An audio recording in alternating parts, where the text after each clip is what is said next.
Tell me, do you like spies? That was a rhetorical question. Everybody likes spies. They're the kind of person that you want to be, a smooth and sophisticated individual of high class with a penchant for murder. After all, you have a license to kill, and that comes in pretty handy if you're found out on the job. Either way, the spy movie is a genre that fills the desire to really step into the shoes of some of the most daring and adrenaline-fueled people in the film industry. Secret agents that dive into deep cover to stop acts of terrorism or global catastrophe. Though the latter has kind of died down over the years, but we'll get to that. Still, probably one of the most energetic, crude, and dangerously fun additions to the genre is one that's graced our silver screens only very recently. Kingsman. Manners maketh man.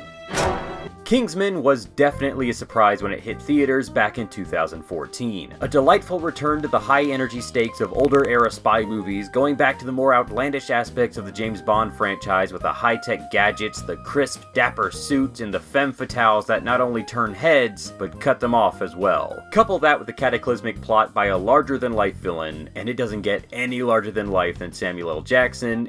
I look like I give a fuck? And you've got yourself pretty much a Brosnan-era Bond film. I think what separates this from the spy movies of old, though, is that while Kingsman wears a very fine sheen on the surface, it has an unapologetic and violent tone about it. Whereas before, the James Bond films were taking themselves, maybe not seriously, but they were more so still putting emphasis on the gentleman aspect, Kingsman takes things to a different side of the spectrum. The importance of manners and professionalism are stressed, but they're intercut with bouts of ultra-violence, crude language.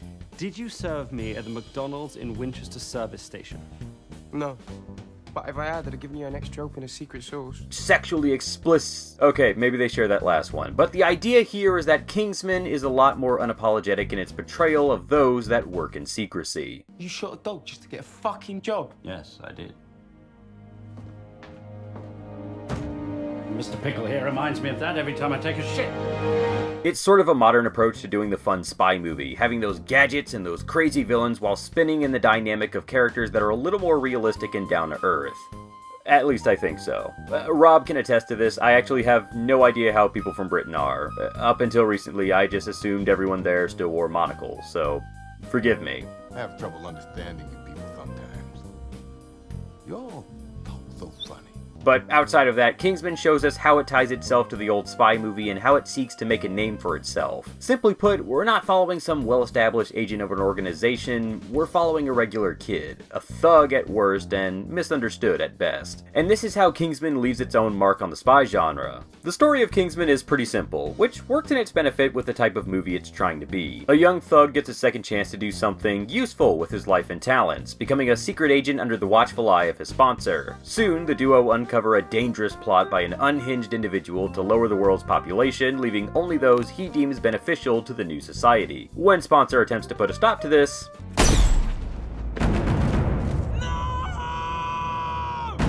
young youth gets inspired to live up to his potential, saving the world and getting the girl in the end. You wanna save the world? If you save the world, we can do it in the asshole. I'll be right back.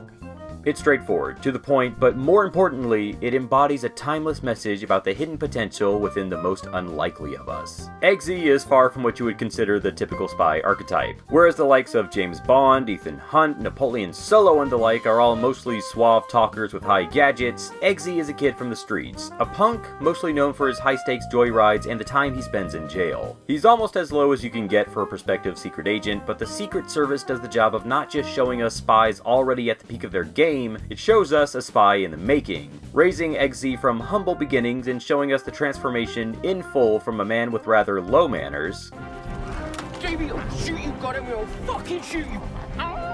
to a man with finesse and high class. Eggsy is the kind of guy that's closer to who we are, and so the movie in this regard is a little more for the audience, offering us instead an everyday individual that grows into a man of action. We're like that kid, so maybe we all have that hidden potential within us. It speaks a little more to the audience as, yes, this is a spy movie and characters are doing stuff that we couldn't possibly dream of. I mean, I can't do that. But it gives us believable assumption that Eggsy reaches that level by training himself, by reaching deep within himself itself to find someone that's more capable of giving a shit and dressing nicely while doing it. It gives us that little bit of inspiration to think that we can reach that level as well, to become something far greater. The first step you need is a little bit of manners.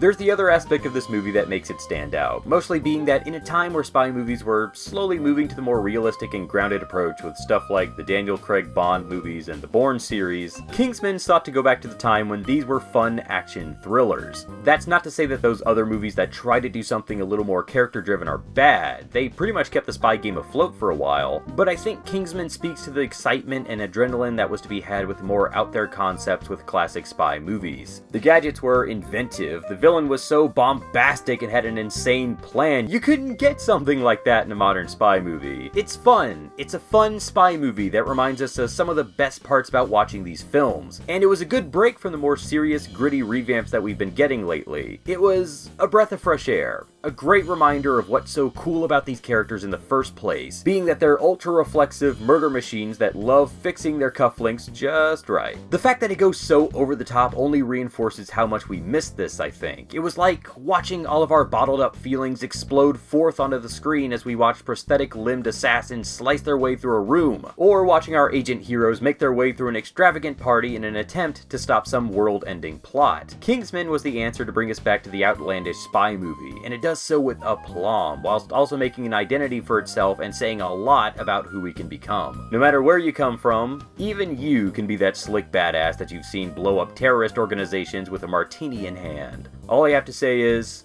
thank you, Kingsman. You brought it back.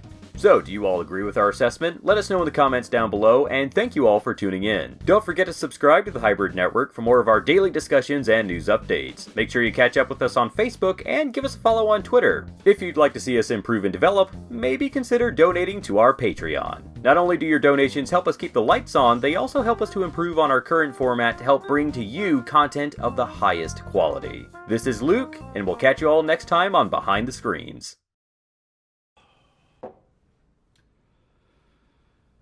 Sorry about that. Needed to let off a little steam.